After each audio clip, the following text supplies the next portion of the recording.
MTS ద్వారా appointment అయింది. మిగిలింది 595 పోస్టులు అధ్యక్ష. ఫస్ట్ ఆ నెంబర్ వస్తాం అధ్యక్ష. దెన్ బ్యాలెన్స్ మీరు చెప్పినట్లు ఎట్లా టేకప్ చేయాలో గౌరవ ముఖ్యమంత్రి గారితో చర్చించి టేకప్ చేస్తాం. మీరు అన్నట్టు పాదయాత్రలో కూడా 1998 డిఎస్సి మెంబర్స్ అని కలిశారు. గత 5 నెలల్లో కూడా ప్రజా దర్బార్లో కూడా నేను కలుస్తాం జరిగింది. సో సబ్జెక్టు నాకు అవగాహన ఉంది అధ్యక్ష. ఒక పద్ధతి ప్రకారం ఇది ముందలు తీసుకెళ్తాం. ఇది ఇంతేకాకుండా అధ్యక్ష, నిరుద్యోగ యువకులు ఒక హామీ వదలుచుకున్నాను అధ్యక్ష. నేను అధికారులు కూడా నేను చెప్పింది ఏంటంటే అసలు డిఎస్పీ పైన గతంలో ఎన్ని కేసులు పడినాయి, దేనివల్ల పడినాయి, ఎందుకంటే ప్రభుత్వం మనమే మేజర్ లిటిగెంట్ అవుతున్నాం. అట్లా కాదు, గతంలో పడిన కేసులన్నీ స్టడీ చేయండి. స్టడీ చేసి ఇప్పుడు ఇచ్చే డిఎస్సి నోటిఫికేషన్ పకడ్బందీగా ఇవ్వండి. అందరికీ ఆమోదమైన డిఎస్సి నోటిఫికేషన్ ఇవ్వాలి. ఇది మళ్ళీ ఒక లీగల్ లిటిగేషన్లోకి వెళ్ళకూడదు అని చాలా స్పష్టంగా నేను చెప్తాం జరిగింది. అధికారులు కూడా చాలా టైం పెట్టారు దానిపైన అధ్యక్ష. మీ అందరి సహకారంతో one of the best notification త్వరలో మేము ఇవ్వబోతున్నాం. యుద్ధ ప్రాతిపదికంగా పెండింగ్ ఉపాధ్యాయ పోస్టులని కూడా వచ్చే సంవత్సరంలో మేము భర్తీ చేస్తాం. థ్యాంక్ యూ అధ్యక్ష. క్వశ్చన్ అవర్ ముగిసిందండి. ఈరోజు క్వశ్చన్ అవర్లో సభ్యులు బాగానే సహకరించారు. అయినప్పటికీ కూడా 7 క్వశ్చన్స్ 2 hours అయింది. అయినప్పుడు సహకరించారని భావిస్తున్నాను. నేను మిమ్మల్ని కోరేది ఏంటంటే క్లుప్తంగా మాట్లాడితే ఇంకా క్వశ్చన్స్ మనం ఎక్కువగా తీసుకోవడం బాగుంటుంది. ఇప్పుడు అతిథి గారు మాట్లాడారు, విజయనగరం ఎమ్మెల్యే గారు ఇంత సూటిగా మాట్లాడారు, సింపుల్గా మాట్లాడారు, తక్కువ టైంలో మాట్లాడారు. అదే ఇప్పుడు లోకేష్ బాబు గారు పొగటం కాదు కానీ మంత్రిగా సమాధానం చేసి చాలా క్లుప్తంగా వివరిస్తున్నారు, తక్కువ టైంలో సబ్జెక్ట్ క్లుప్తంగా.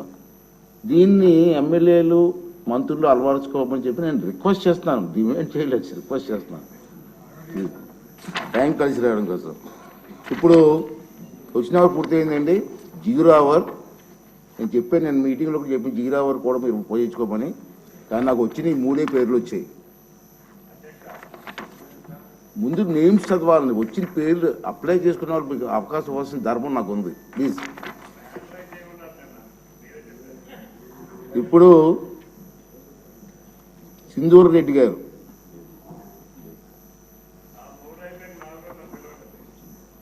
మేడం ఉన్నారా అమ్మ? 0 hour మీదే.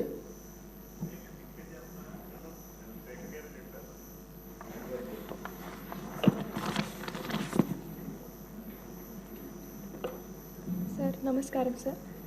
సార్, పుట్టపర్తి నియోజకవర్గము బుక్కపట్నం చెరువు చాలా పెద్ద చెరువు సార్.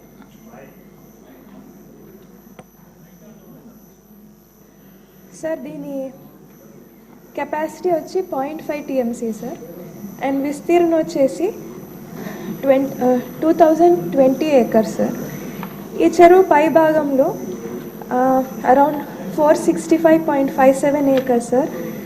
అక్కడంతా రైతు పట్టాలు ఉన్నాయి సార్. అక్కడ ఇందులో భాగంగా పుట్టపర్తికి సంబంధించి 168 మంది రైతులది 197.09 acres, బుక్కపట్నం సంబంధించి 209 రైతులది 255.32 acres, అండ్ కొత్త చెరువు సంబంధించి 15 మంది రైతులది సార్ 13.16 acres ల్యాండ్ ఉంది సార్.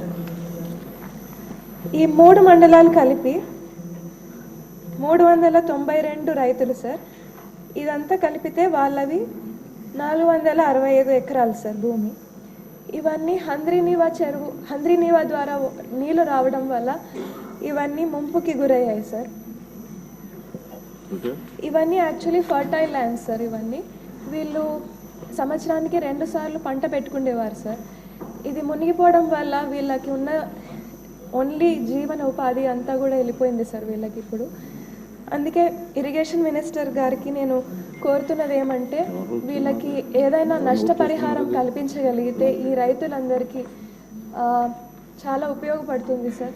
లేదంటే వాళ్ళకు వేరే ఆధారమే లేకోకుండా పోయింది సార్. చాలా నష్టపోతున్నారు ఈ 392 మంది రైతులు సార్. Thank you. వెంకటేశ్వరయ్య గారు, కొవ్వూరు ఎమ్మెల్యే గారు.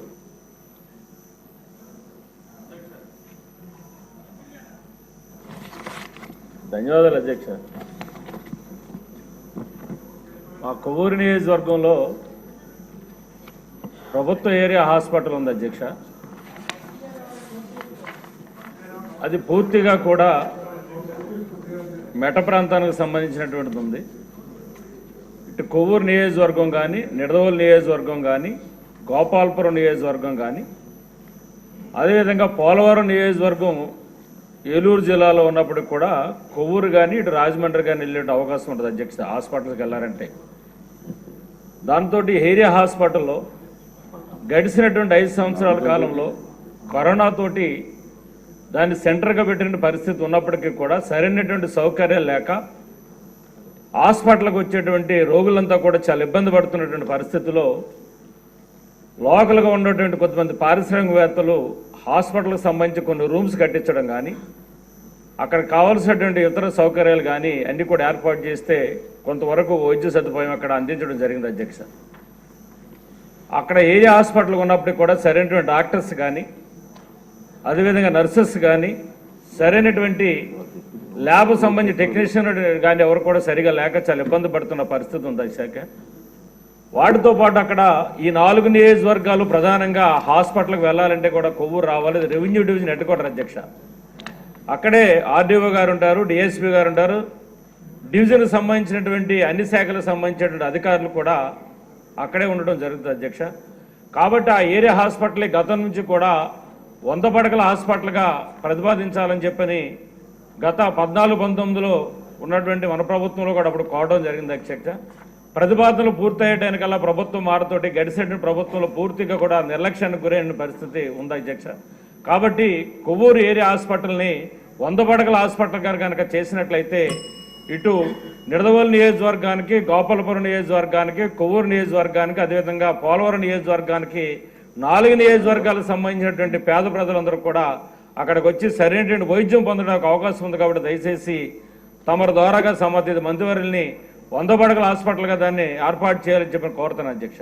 థ్యాంక్ యూ, ధన్యవాదాలు అధ్యక్ష. ప్లీజ్ సార్, మంత్రుల్ని రిక్వెస్ట్ అండి, 0 అవర్లో సభ్యులు మాట్లాడింది ఎవరో ఒకరు నోట్ చేసి ప్రభుత్వం దృష్టి తీసుకెళ్ళాలి కదా. ప్లీజ్ ఆ బాధ్యత ఎవరో తీసుకోండి. నోట్ చేసుకున్నాం, సంబంధిత మంత్రివర్గం పంపిస్తాను సార్. అది నోట్ చేసుకోవాలి, మీరు నోట్ చేసుకోండి. ఇప్పుడు నెక్స్ట్